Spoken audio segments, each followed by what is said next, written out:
Well, this past week, I picked my wife up from teaching after work, and occasionally I like to play, I don't know, jokes on her. I don't know if she appreciates it, but I picked her up and I said, honey, I've got some really bad news for you. And she always hates it when I do that. So she had this concerned look on her face, and I says, honey, I don't know if you know, but what happened today? I said, George Santos has just been booted from the House of Congress and the House of Representatives. And she looked at me with that exasperated look, like, leave me alone. I've just had a tough day. I don't want to hear about George Santos. Well, you might be thinking, George Santos, I don't know where you're listening to this. I'm actually not even American. I'm Canadian. So I have no dog in the fight of U.S. politics. In fact, U.S. politics for me is a little bit like NFL blood sport season, just something that's interesting to look at, or a drive-by accident that you look at. But so if you're not familiar with George Santos, he has been the butt of late-night comedy shows, Saturday Night Live. George Santos is this politician who was elected in New York, and he was voted in. And after he was voted in, they discovered all sorts of lies that he had told in his resume and in getting elected. Lies like his parents were Jewish and had fled Hitler in World War II, that his mom survived 9/11, that he had worked for Goldman Sachs, that he had gone to such and such a school, and they found out all of this was just this made-up resume. And so when he was confronted, for example, hey, George Santos, you're not even Jewish, he made this great quote, which is this. He said, I never said I was Jewish. I said I was Jew-ish. And that was his defense. So picking on George Santos today, we ask in today's podcast, how ish is your recovery? Welcome aboard. Guys ready?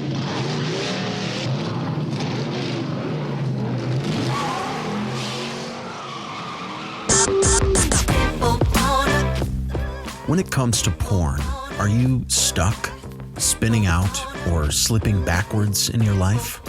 If so, then welcome to the Finding Traction podcast, a show dedicated to those who are looking to gain recovery momentum away from porn and toward the life and relationships they have always hoped for. Now, here's your host, Vern Tomke.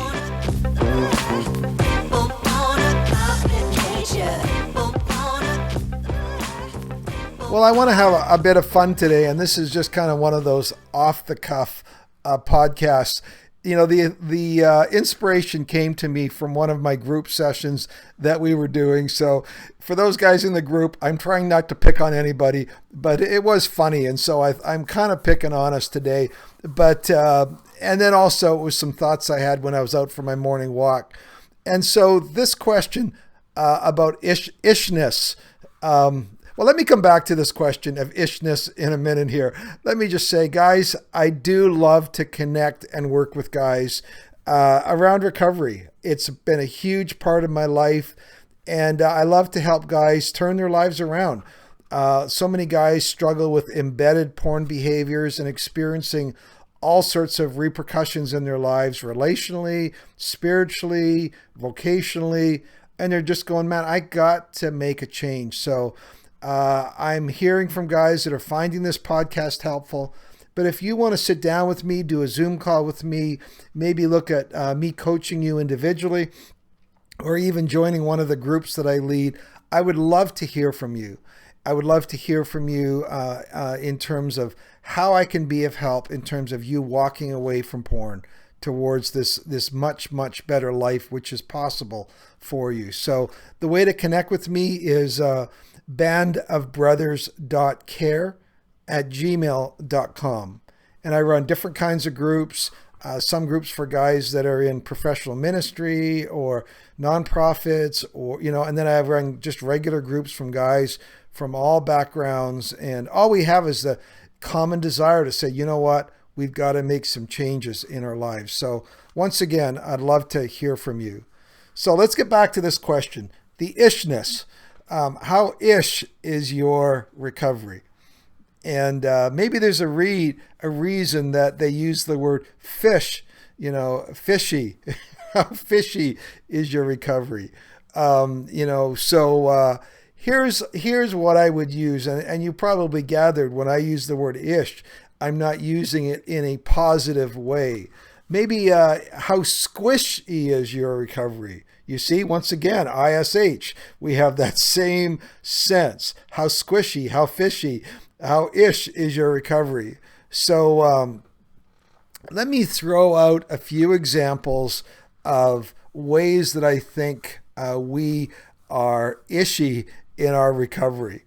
And here's one. And these, you might be able to email me some other examples that I could include in a future podcast. But I just had 3 or 4 ones that came to mind. And again, I'm sure there's many other ones. But here's one. You are ish in your recovery when you keep access points and weak links in your environment.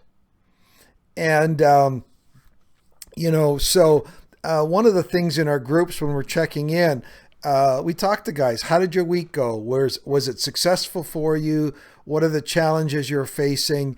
And we really encourage guys to be honest and vulnerable. And over the course of getting to know guys, we really do develop a supportive environment and real camaraderie as well. And every now and again, we can pick on each other. Kind of, when I say pick on each other, I mean have some fun, but also, have some seriousness as well. And so one of the guys was talking about struggling with a social media platform that he's struggled with that has kind of come back over and over again as a problematic weak link for him. And he's tried to curtail it. He's tried to do different things.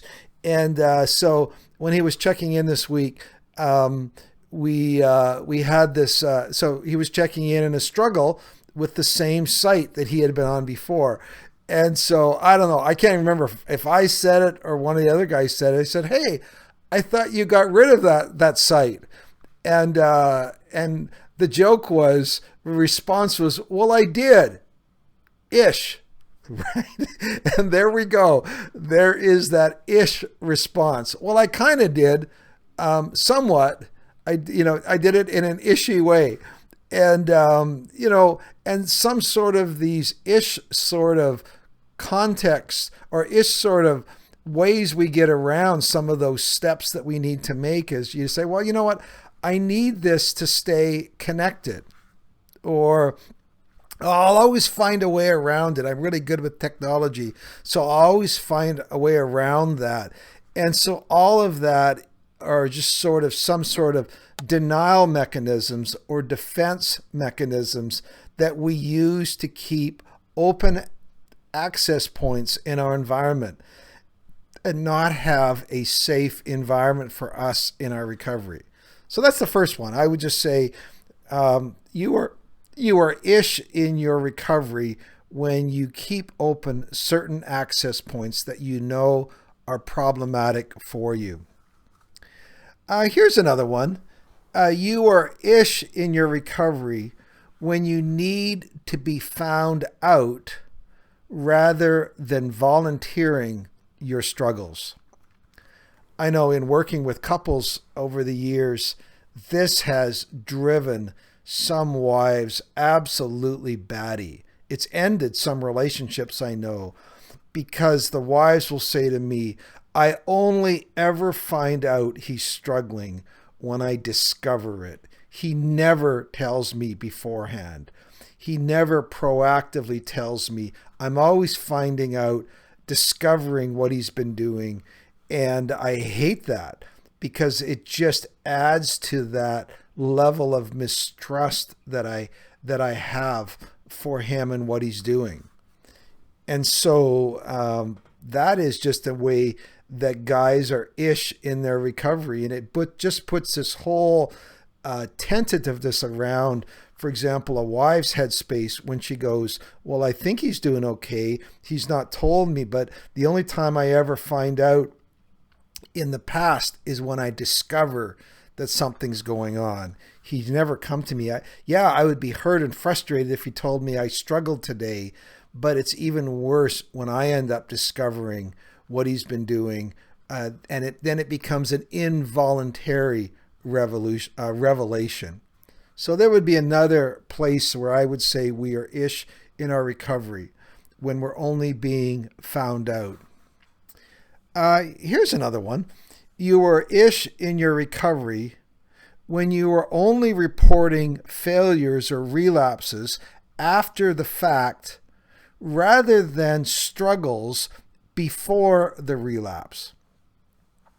For me, this is a massive change that needs to happen for guys. A lot of what has been called accountability relationships is often just guys reporting and confessing. Accountability is so much more than just confessing, forgive me, Father, for I have sinned, kind of thing. And after the fact, giving a report card of all of the ways that you've messed up. Those kind of accountable relationships always feel like, oh, here we go again. Whenever I hear something from that person, it's only after the fact when they have relapsed or screwed up. For me, that is, I applaud the honesty of that. It's actually a better step forward than the last-ish sort of statement where you need to be discovered or found out. So I guess that's a step forward. But for me, it is a huge step forward when guys check in and say, you know what, I'm actually started to, I saw a link, or I've started to try to find something. I got to shut this down, or I got to do something and stop this cycle. And or I'm really struggling today with something I saw when me and my wife were watching a TV show, or I really am struggling today with this girl that I saw at the gym and I can't get her out of my mind, and I'm just starting to fantasize about her, and I really got to arrest this thought process, this fantasy process. And when I hear guys that are now proactively making those statements, then I go, yes, we are making transition. We are seeing changes. We are moving past the ish in our recovery. And I guess here's the last one I would say. There's more, I'm sure, but I'm just going to pick 4 for you. You are ish in your recovery when you substitute intentions for actions. There is so much gobbledygook on the internet. I have this one family member that makes these crazy statements, and I don't do a lot of I don't do any social media at this point, but they would sometimes make these statements like, I'm sending you a happy thought. And I'm going, wow, that's going to make a big difference in my day. Those, or the magical thinking of, if I have really good intentions, then my life is going to turn out better. Here's one of these kind of dribs and drabs, a goofy, totally just silly statements that you see sometimes. Let me just read one. For me, if you're seeing rainbows, that means happiness and good days are coming your way. Your manifestation is coming true. Right? It's just like, oh, give me a break, right? And it's just like, come on. That idea of I can see my way through to my recovery by having great intentions. There's a reason why they have that old statement, the road to hell is paved with good intentions. What it's saying is that there is a world of difference between what someone intends to do and what they actually do. And one of the things that are often said to wives who are just getting started and just learning about their husband's porn struggle is this very simple statement. Don't believe anything he says. Only believe what he does. Because good intentions haven't changed his actions for the last 1, 2, 5, 10, 20 years. Of course he has good intentions.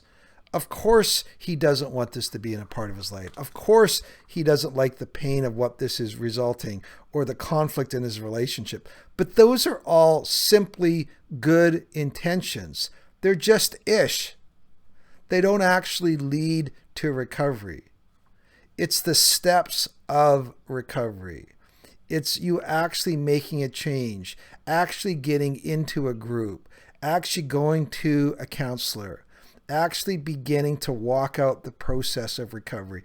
And if, your husband, for example, if there's wives listening to us, if your husband is substituting great words, magical thinking, happy thoughts, I'm really going to change. I'm really going to take it serious this time. I'm really going to start, making changes. Don't believe anything he says. Only believe what he does. Here's a great quote I saw. It's kind of a response to this great drivel of good wishes and good intentions. Let me just read this. It says, I wish that wishes were rainbows. Then I have a pot of gold. But then again, on the way to the bank to deposit it, I'd probably be robbed by a crazy morphine fiend who's wearing a I'm with stupid t-shirt, who'd turn around and blow my pot of gold on drugs and not take food home to his long-suffering wife and 5 filthy children who wish all day long that their daddy wasn't a drug addict. So it's probably the best if wishes weren't rainbows. So forget that one. Maybe, perhaps, the light you see in the tunnel is actually a train heading your way, right? All of that stuff is just ish. How ish is your recovery? So, not to pick on our good friend George, but perhaps George will be our cautionary tale. Now, obviously, George has got more than just lies. He's facing, I'm sure, his day in court coming up here. But let's take the cautionary tale of George Santos and move beyond just ish when it comes to our recovery. We'll see you next time.